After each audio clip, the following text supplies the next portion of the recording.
heureux de pouvoir nous retrouver à nouveau dans ce temple, malgré les frimas d'hiver qui ont bien évolué, en tous les cas qui nous ont attaqué de nouveau ce week-end par rapport à la semaine dernière ou à dimanche dernier. Soyez toutes et tous les bienvenus. Nous célébrons ce jour le 5e dimanche de la Passion. Il porte sur l'agneau de Dieu et nous enseigne que le Fils de l'homme est venu non pour être servi, mais pour servir et donner sa vie en rançon pour la multitude. Soyez donc les bienvenus en ce lieu de la présence de Dieu et de la bénédiction. Et que la grâce, la miséricorde et la paix vous soient données de la part de Dieu le Père et de notre Seigneur Jésus-Christ, qui a donné sa vie pour que nous ayons la vie. Amen. Adorons ensemble le Seigneur. Jérusalem, Jérusalem, toi qui tues les prophètes et qui lapides ceux qui te sont envoyés, combien de fois j'ai voulu rassembler tes enfants, comme une poule rassemble ses poussins sous ses ailes, et vous ne l'avez pas voulu. Rends-moi justice, ô Dieu, défends ma cause contre une nation infidèle. Délivre-moi de l'homme injuste et pervers, toi, mon Dieu protecteur. Pourquoi m'as-tu abandonné? Pourquoi dois-je marcher dans la tristesse, sous l'oppression de l'ennemi? Envoie ta lumière et ta vérité, afin qu'elle me guide, qu'elle me conduise à ta montagne sainte, dans ta demeure. Alors, je m'avancerai vers l'autel de Dieu, du Dieu de mon salut. Pourquoi t'as battu mon âme et gémis-tu au-dedans de moi? Espère en Dieu, car je le louerai encore. Il est mon Dieu et mon salut. Amen. Et je vous invite à poursuivre cette adoration avec le cantique 21, Victoire au Seigneur de la vie. Nous levons, chantons.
Jésus qui a souffert la croix, méprisé l'ignominie et s'est assis à la droite du trône de Dieu. Au Christ, roi de gloire, qui a vécu dans l'humilité pour confondre notre orgueil, et dans la pauvreté pour nous enseigner la vraie richesse. Nous te louons et nous te bénissons. Ô Christ, ami des humbles et des malades, toi qui as fait le bien partout où tu es passé, proclamez parmi nous la bonne nouvelle du salut. Toi qui as nourri les affamés et fait tomber les chaînes de toutes les servitudes, nous te louons et nous te bénissons. Ô Christ, venu dans le monde pour servir et donner ta vie en rançon pour nous, toi qui n'avais pas un lieu pour reposer la tête, qui fut trahi pour de l'argent, livré à la justice et cloué sur la croix pour l'expiation de nos péchés. Nous te louons et nous te bénissons. À toi qui nous aimes, qui nous a lavé de nos péchés par ton sang et qui nous a fait roi et sacrificateur pour Dieu, ton Père, à toi le règne, la puissance au siècle des siècles. Amen. Je vous invite à écouter la loi de Dieu. Le Seigneur parle et dit: celui qui ne prend pas sa croix et qui ne me suit pas n'est pas digne de moi. Celui qui aura conservé sa vie la perdra. Et celui qui aura perdu sa vie à cause de moi la retrouvera. Veillez et priez afin que vous ne tombiez en tentation. L'esprit est bien disposé, mais la chair est faible. Confessons ensemble nos péchés. Dieu Tout-Puissant, tu es saint et nous sommes pécheurs. Nous avons attristé ton amour et méprisé ton œuvre salutaire. Tu nous commandes de prendre notre croix, de suivre fidèlement ton Fils et d'aimer comme il nous a aimés. Nous avons été égoïstes, négligents, ingrats et infidèles. Ô Dieu, tu es notre Père et tes compassions s'étendent à toutes tes œuvres. Tu ne veux pas la mort du pécheur, mais sa conversion et sa vie. Relève par ta grâce ceux qui sont tombés. Accueille ceux qui viennent à toi. Aie pitié de nous et conduis-nous au Sauveur qui a souffert pour nous tous. Seigneur, purifie nos cœurs et renouvelle nos vies, afin que nous puissions te servir dès à présent et jusqu'à la fin, toi qui nous as sauvés en Jésus-Christ. Amen. Et je vous invite à vous lever pour écouter la déclaration de pardon de la part de Dieu qui nous a confié le ministère de réconciliation. Christ est l'agneau de Dieu qui ôte le péché du monde.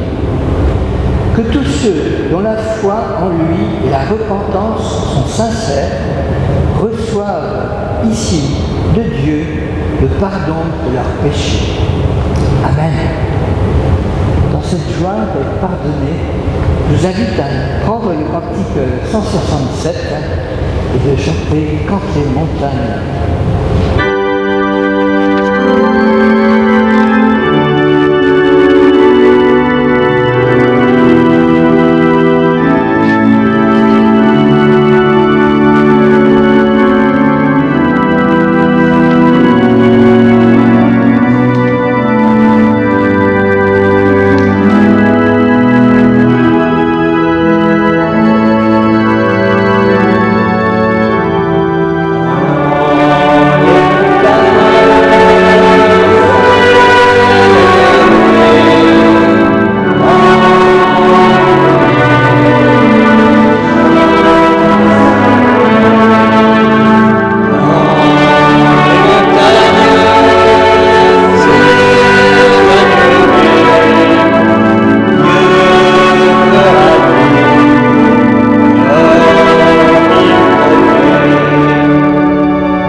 professer notre foi chrétienne telle qu'elle apparaît à l'écran.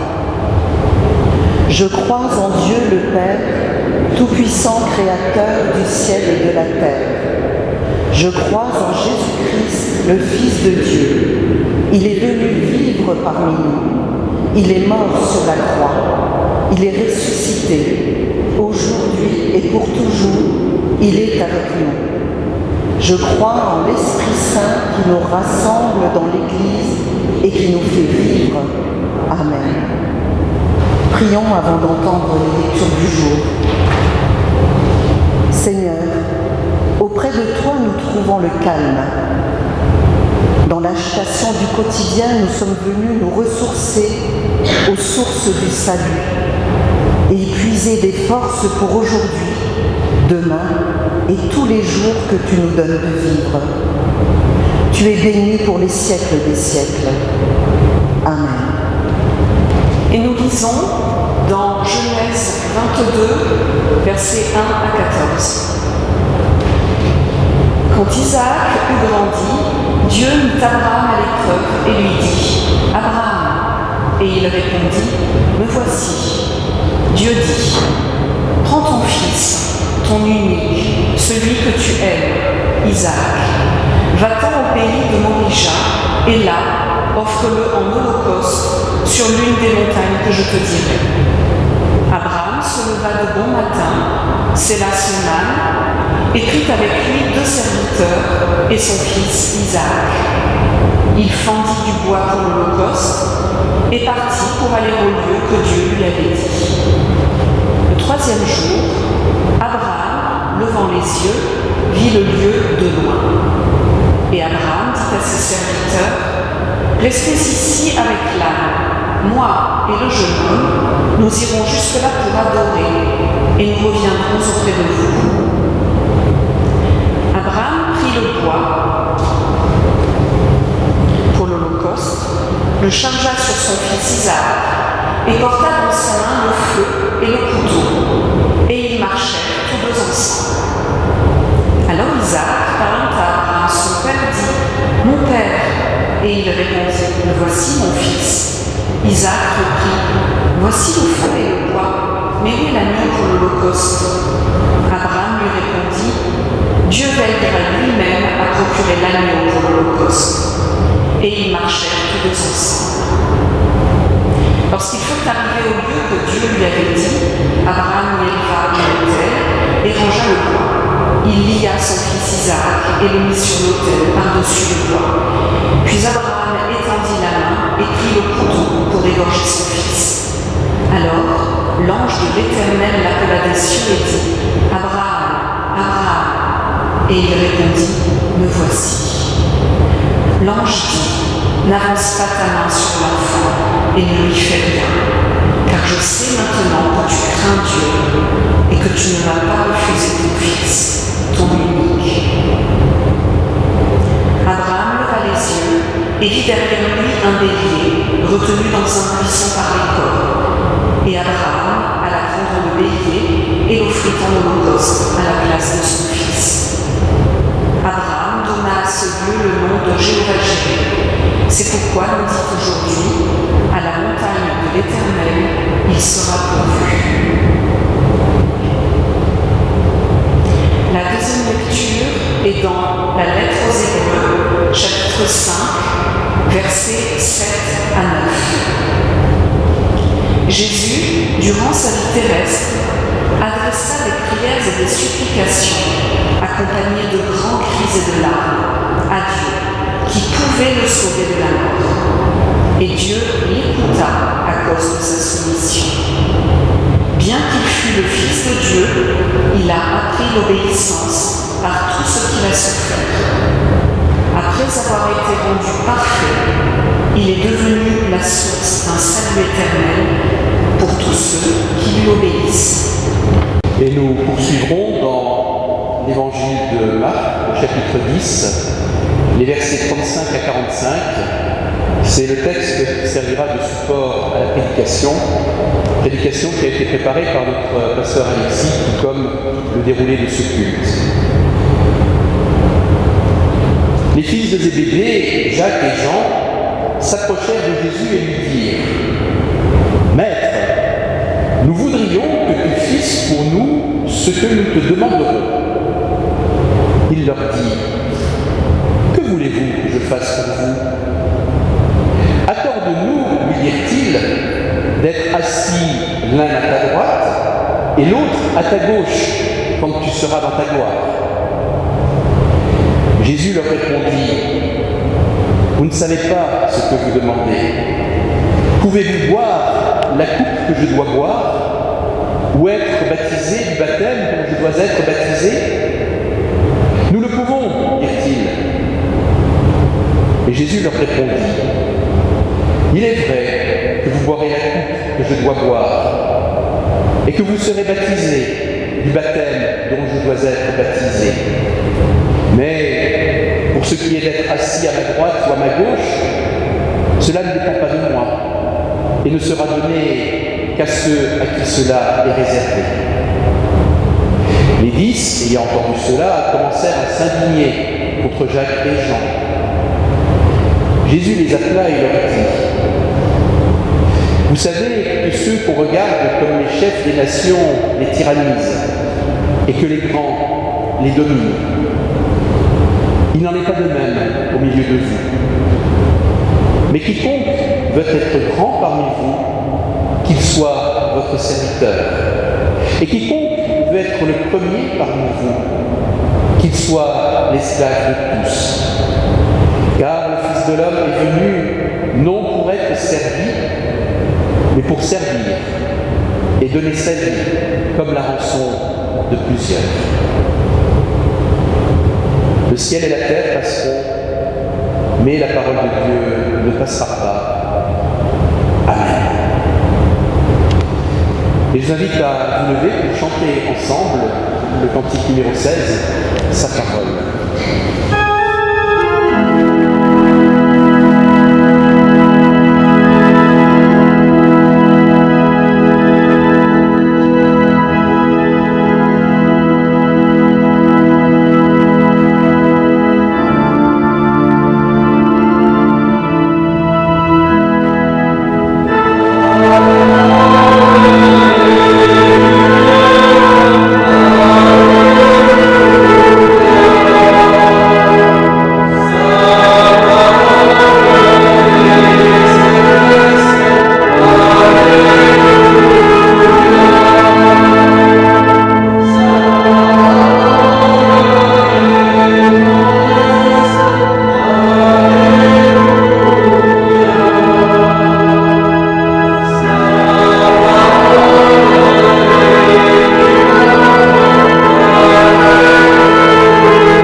méditation a été préparée par notre pasteur Alexis, qui vous demande de l'excuser, il est un peu souffrant cette semaine. Et donc ce sont les membres du conseil presbytéral qui assurent la tenue de ce culte ce matin. Quiconque veut être le premier parmi vous, qu'il soit l'esclave de tous. Car le Fils de l'homme est venu, non pour être servi, mais pour servir et donner sa vie comme la rançon de plusieurs. Le texte qui nous occupe en ce 5e dimanche de la Passion constitue la 3e annonce de la Passion et donc de la croix. Jésus a fait une première annonce de sa Passion, après laquelle Pierre l'a réprimandé. Puis une deuxième annonce, à la suite de laquelle les disciples se disputent pour savoir qui est le plus grand. Voici maintenant la 3e annonce de la Passion, celle qui nous occupe en ce chapitre 10. Tout part d'une curieuse façon de faire une demande. Demander à quelqu'un d'exaucer un souhait avant de lui faire savoir l'objet de la demande. Jacques et Jean demandent le privilège d'accéder aux places d'honneur lors de l'avènement dans la gloire de Jésus. Il y a une symétrie parfaite entre les 3 annonces qui sont faites et qui sont toutes suivies par l'incompréhension caractérisée des disciples. L'annonce de cette passion provoque chaque fois et automatiquement l'incompréhension. Et ceux qui réagissent sont les disciples de premier ordre, c'est-à-dire ceux qui accompagnent Jésus dans tous les événements marquants, comme pour nous montrer que même eux n'ont pas compris. Eux qui voyaient la montée de Jésus vers Jérusalem comme le début de l'établissement du règne messianique, Jésus serait le nouveau roi d'Israël, le successeur de David. Dans ce cas, quoi de plus normal pour les disciples qui ont été à ses côtés depuis le début que de vouloir être maintenant les plus proches collaborateurs de celui qui va prendre le pouvoir. Un gouvernement a remplacé un autre et les disciples sont du côté du vainqueur. Ils s'apprêtent en conséquence à gouverner avec lui. C'est une question de logique et de bon sens politique. Tous les hommes politiques le savent et le font. Seulement, voilà, ici il y a un problème. Rien ne va se passer sur le plan politique. C'est qu'avec Jésus, rien ne se passe sur le plan politique. La problématique de Jacques et de Jean n'est vraiment pas nouvelle. Elle apparaît en filigrane depuis un certain temps. Elle avait déjà suscité une dispute entre les disciples, comme nous l'avons indiqué. Cette demande des 2 frères, au moment même où Jésus monte vers Jérusalem en vue de sa passion, au moment même où il tente de faire comprendre à ses disciples ce qu'il attend, tout cela montre qu'après 3 ans de ministère, le décalage entre Jésus et ses disciples est immense. C'est un véritable fossé qui les sépare maintenant. Les disciples sont carrément à côté de la question.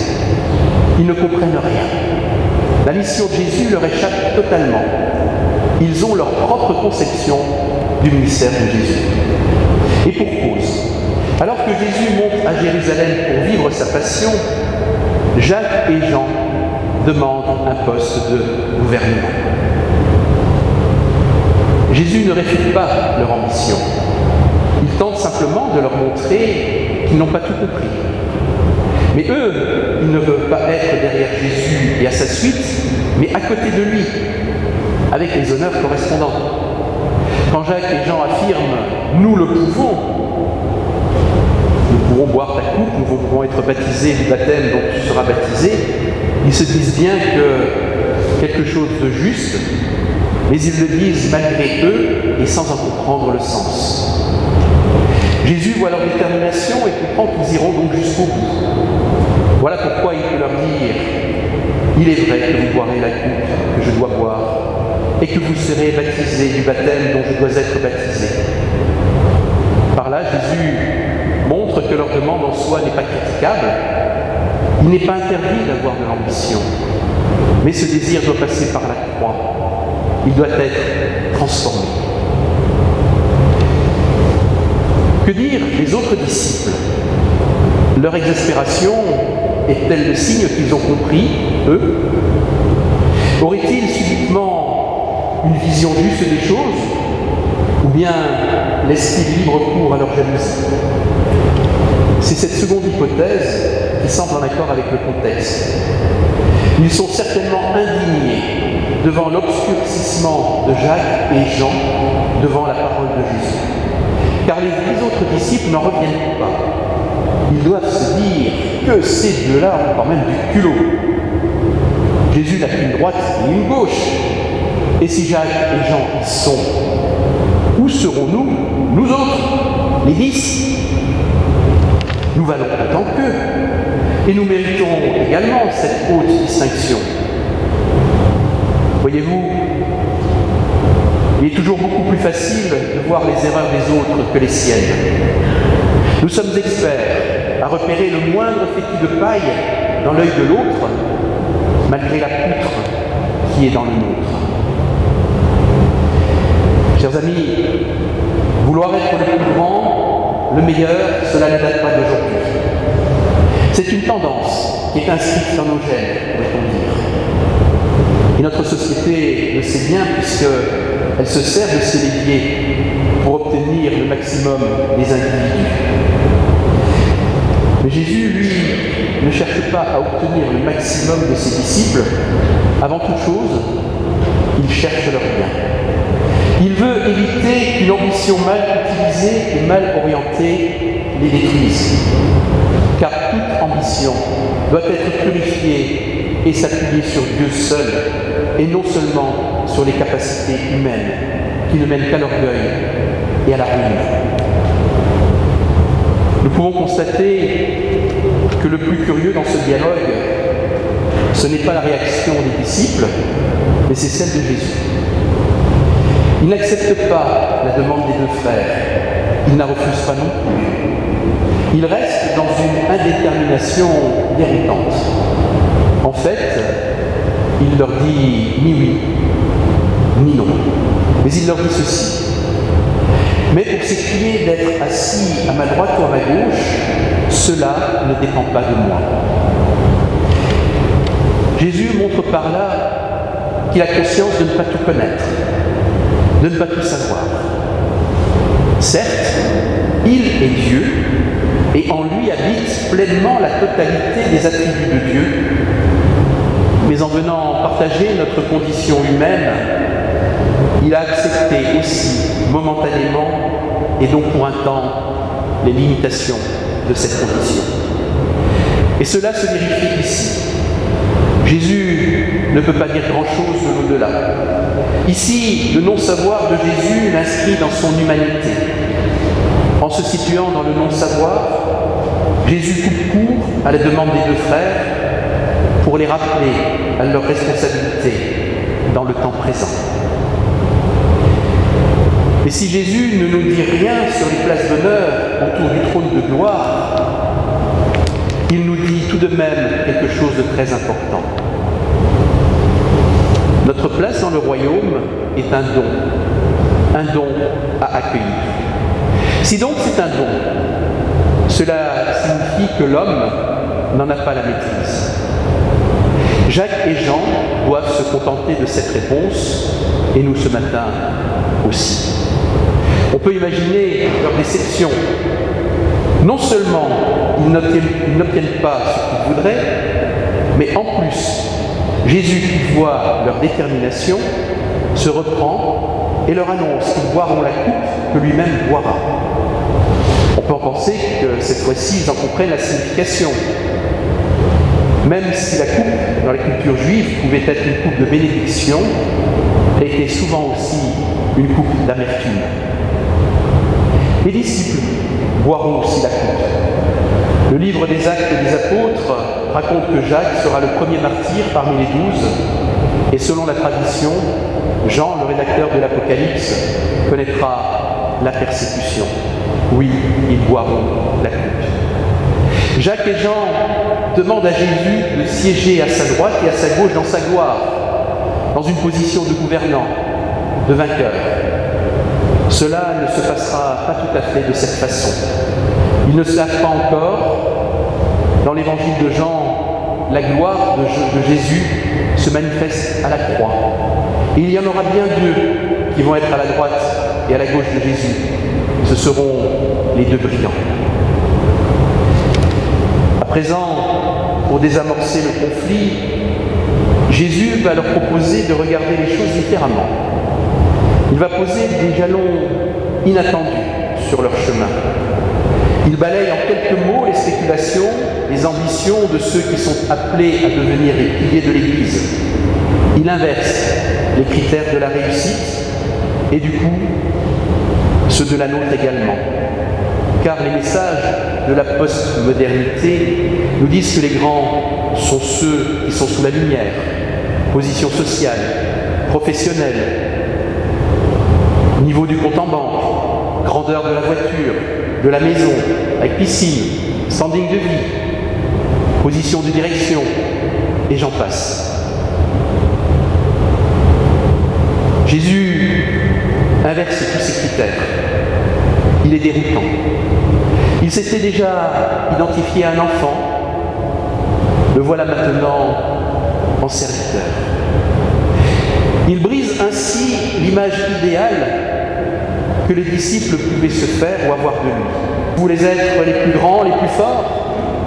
Eh bien moi je vous dis, quiconque veut être grand parmi vous sera votre serviteur, et quiconque veut être le premier sera l'esclave de tous. C'est un véritable pavé dans la mare.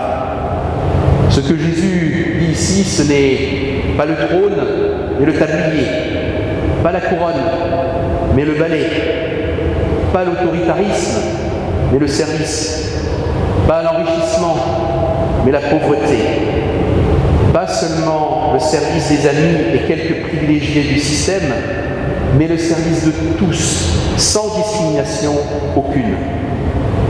Pas de bataille pour le pouvoir, bien au contraire, devenez les plus petits, accueillez les faibles, les malades, les prisonniers, les démunis, servez-les dans l'amour et la grâce. Voilà, bien-aimés, le chemin que Jésus a tracé pour hier, pour aujourd'hui et pour demain. C'est l'histoire du service dans la grâce et sous la grâce de Dieu. Chacun de nous est appelé à l'écrire à sa façon, dans sa propre vie. Pour conclure, le plus grand selon les catégories de l'Évangile est le plus serviteur. L'enseignement de la croix a donc des conséquences dans le domaine du comportement. On ne peut pas être disciple du Christ et vouloir dominer les autres. Quiconque peut être le premier parmi vous, qu'il soit votre serviteur, car le Fils de l'homme est venu, non pour être servi, mais pour servir et donner sa vie, comme la rançon de plusieurs. Amen.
cette méditation par notre prochain cantique, je voudrais ajouter une note personnelle à la prédication proposée par Alexis ce matin. Juste, en quelques mots, aborder le service dans la grâce et dans l'amour, et pour cela vous livrer en réflexion cette histoire que j'ai entendue d'Araba. Cela se passe dans un pays où le roi est bienveillant avec ses serviteurs. Il aime se promener dans son palais et le trouver en ordre, propre et rangé. La cour intérieure lui est particulièrement agréable. Et parmi ses nombreux serviteurs, il en est un, insignifiant, invisible, toujours à l'heure. Celui qui, jour après jour, sans rien demander, s'affaire à retirer le moindre caillou ou la moindre souillure dans cette cour qui voit passer soldats, chevaliers, mendiants ou encore de nombreux animaux qui n'hésitent pas à s'y soulager. Jour après jour, il s'affaire pour que ce lieu soit beau et agréable pour son Seigneur. Quand on lui demande pourquoi il s'affaire ainsi dans une tâche aussi ingrate, sa réponse peut surprendre. Il ne le fait pas pour lui, pas par obligation, mais pour son roi qu'il aime, sans rien attendre en retour. Son bonheur, il le trouve à chaque fois qu'il voit son roi se promener et qu'il perçoit sa joie de trouver un lieu si agréable. Cela me fait penser à un verset d'une des épîtres que je n'ai pas recherché, je ne pourrais pas vous la citer, mais je vous en donner le sens, que nous soyons un parfum agréable à Dieu. Amen. Et je vous invite à vous lever pour chanter ensemble le cantique numéro 9, « Je vous ai choisi ».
Cet après-midi, au foyer, c'est la suite et fin de la formation Libéré 1. Alors, je voudrais inviter Denis à venir nous en parler un petit peu. Pour dire que depuis vendredi soir, nous sommes 22 à côté pour effectivement essayer d'avancer dans notre foi et voir un peu qu'est-ce qui peut nous poser problème pour être de plus en plus près de Dieu, de nettoyer un peu notre intérieur. Alors, en plus, nous avons eu la joie d'être épaulés par Rézy qui est venu de Paris, de la communauté de Belleville, et Annick qui est de la communauté de Clermont-Ferrand, et qui sont venus sur leur temps pour nous aider, pour pouvoir faire en sorte que cette formation soit vraiment agréable pour tous ceux qui sont là, et aussi pour qu'elle puisse porter des fruits. Alors merci à vous, et nous nous réjouissons vraiment de tout ce que nous avons vécu, et je pense qu'il y aura des témoignages dimanche prochain ou un autre dimanche sur un peu des choses qui ont été vécues ensemble.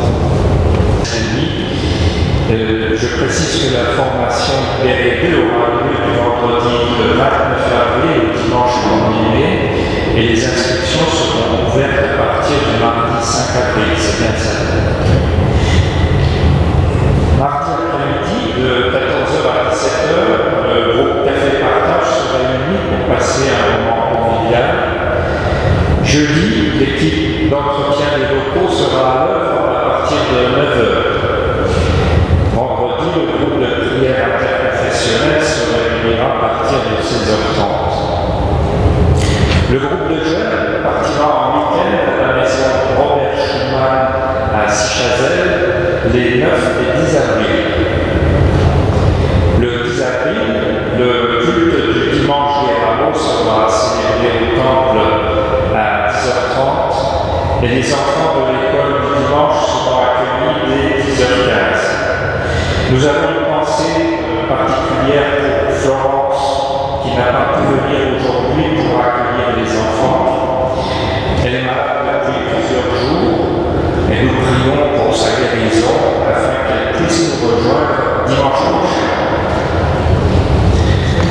À la fin du culte, un pylône de prière se tiendra ici, devant la chaire, pour vous accueillir et partager avec vous une joie ou une peine que vous souhaitez porter avec lui devant le Seigneur. Merci de poursuivre votre soutien à la population ukrainienne par vos prières et par vos dons.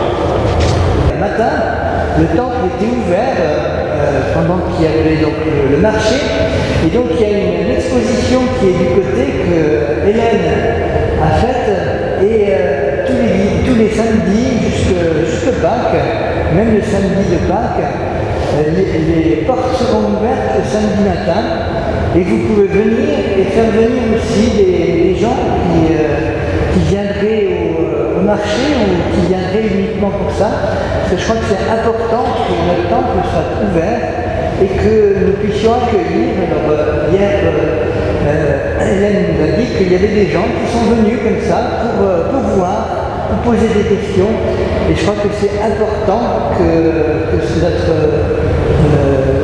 temple soit ouvert, et c'est important aussi peut-être que l'une ou l'autre de vous puisse participer, parce que bon, Hélène était un peu seule hier, mais la semaine prochaine, s'il y en a d'autres qui veulent prêter main forte, ce sera avec beaucoup de joie.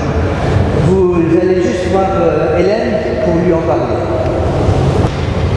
C'est maintenant le moment de l'offrande. Nous pouvons par notre don manifester que Christ est vraiment le Seigneur de notre vie.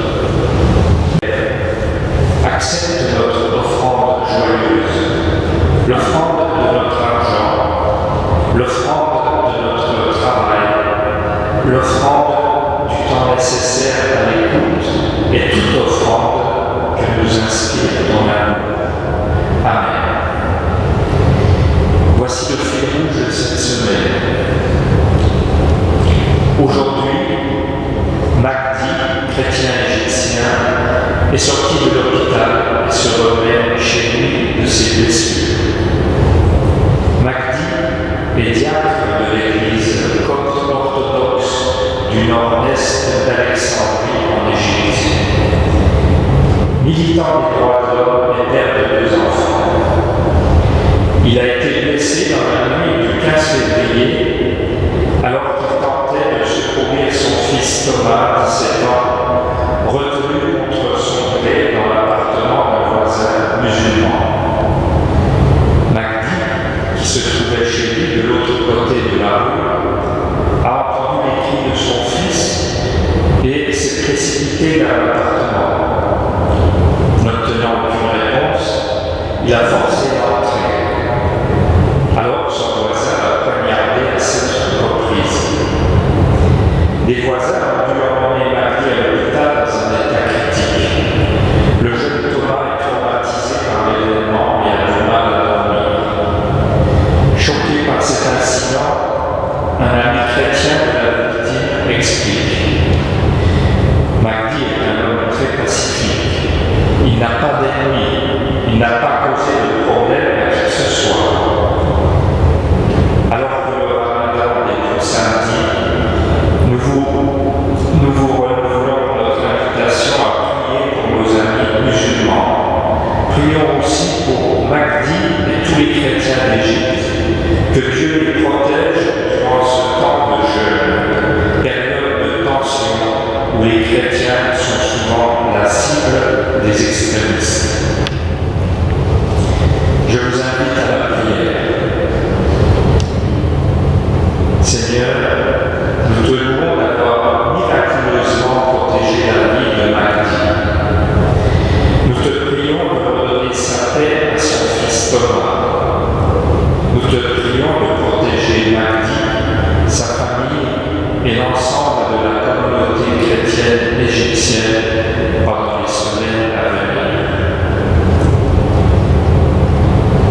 Dieu Tout-Puissant, tu nous as fait membres d'un même corps et ta parole nous rappelle que si un membre souffre, tous les autres souffrent avec lui. Entends nos requêtes pour nos frères et sœurs dans la peine et l'affliction. Nous t'implorons pour les malades qui sont à la veille de subir une opération ou qui sont étendus depuis longtemps sur un lit de douleur.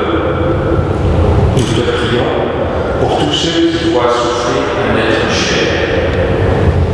Nous te recommandons nos frères et sœurs qui sont dénués de ressources, qui ne trouvent pas d'emploi et pour qui l'avenir est un sujet d'inquiétude. Nous te confions les malheureux qui ne connaissent pas ton amour, qui sont tourmentés par l'angoisse, le doute, la crainte, et qui doivent porter leur croix tout seuls. Nous te prions pour les affligés qui se laissent absorber par leur propre chagrin. Aide-les à penser aux peines de leurs frères et sœurs et aux souffrances de Jésus-Christ. Accorde aux vieillards la grâce de trouver la paix et de s'occuper de la seule chose nécessaire qui ne leur soit point coûtée. Seigneur, donne-nous de confesser fidèlement devant le monde le message de la croix et d'être des messagers de ta miséricorde pour adoucir les souffrances des hommes. Bénis, Seigneur, pour ton Église et pour nos paroisses, les solennités prochaines de la Semaine Sainte. Donne-nous ainsi de participer au mystère de la mort et de la résurrection de ton Fils bien-aimé, Jésus-Christ notre Sauveur. Amen.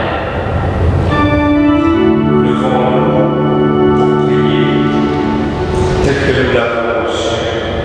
Notre Père, qui es aux cieux, que ton nom soit sanctifié, que ton règne vienne, que ta volonté soit faite sur la terre comme au ciel. Donne-nous aujourd'hui notre pain de ce jour. Pardonne-nous nos offenses, comme nous pardonnons aussi à ceux qui nous ont offensés. Et ne nous laisse pas entrer en tentation, mais délivre-nous du mal, car c'est à toi qu'appartiennent le règne, la puissance et la gloire pour les siècles des siècles. Amen. Partager le repas du Seigneur. Dans cette perspective, prions ensemble. Seigneur, notre Dieu et notre Père, au moment de partager le pain et le vin, rends-nous présents à l'invisible présence de ton Fils. Il est la parole qui fait lever notre humanité. Il est la promesse où s'engrange le blé de notre espérance. Il est notre levain et notre demain, la joie qui tremble entre nos mains. Pour lui, pour le grain de vie qu'il sème entre nous, nous te disons merci. Amen. Écoutons comment Jésus lui-même a institué ce repas. Le soir venu, Jésus se mit à table avec les 12 disciples. Pendant le repas, il prit du pain, et après avoir rendu grâce, il le rompit et leur donna en disant « Prenez, mangez, ceci est mon corps. » Ayant aussi pris la coupe et rendu grâce, il la leur donna en disant « Buvez-en tous, car ceci est mon sang. Le sang de l'Alliance qui est répandu pour beaucoup pour la rémission des péchés. Je vous le dis désormais, je ne boirai plus de ce fruit de la vigne jusqu'au jour où je le boirai nouveau avec vous dans le royaume de mon Père. » Prions. Viens, oui viens, Esprit Créateur, hôte invisible de nos existences, brise d'amour sur nos blessures. Donne vie à la parole qui nous fait signe dans le pain rompu et la coupe partagée. Qu'au plus intime de nous-mêmes, la présence du ressuscité ouvre maintenant un chemin de lumière et de paix. Nous t'en prions, Seigneur. Amen. Je vous invite à vous lever pour chanter ensemble au cantique 420, tel que je suis.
Le Seigneur nous invite à nous replacer devant lui.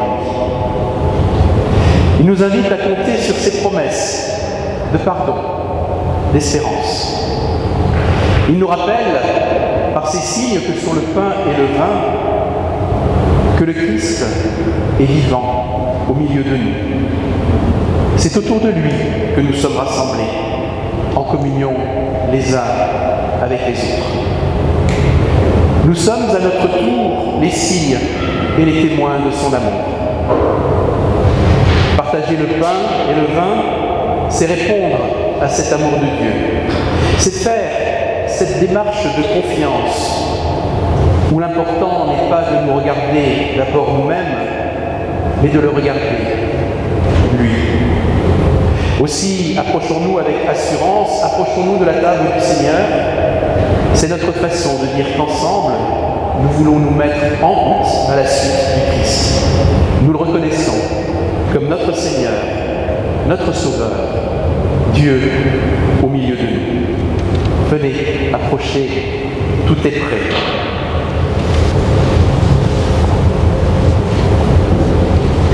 Le pain que nous rompons est communion au sort de notre Seigneur Jésus-Christ.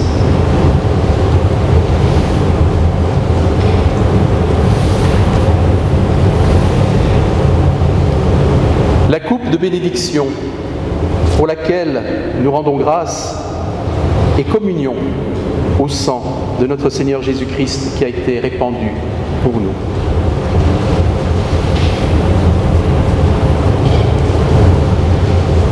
Nous allons passer pour vous donner un morceau de pain que vous garderez et que nous mangerons tous ensemble en signe de communion fraternelle.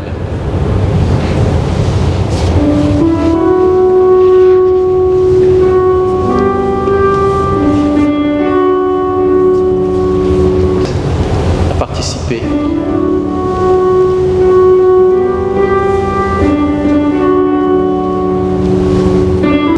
Que nous avons partagé le pain, nous allons partager le vin et nous le boirons là aussi ensemble.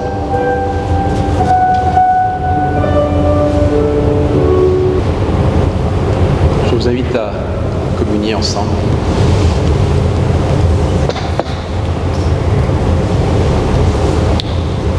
Rendons grâce au Seigneur, Dieu de toute naissance. Tu nous crées comme l'océan crée les continents en se retirant. Merci pour l'espace que tu ouvres devant nos pas. Dieu de toute subsistance, tu nous nourris comme la sève invisible qui monte des profondeurs de la terre. Merci pour la vie qui triomphe de l'hiver. Dieu de toute offrande, tu nous émerveilles, comme la femme qui, sans retenue, répand le parfum de grand prix. Merci pour le don de ta vie. Béni sois-tu, Seigneur, notre Dieu. Amen.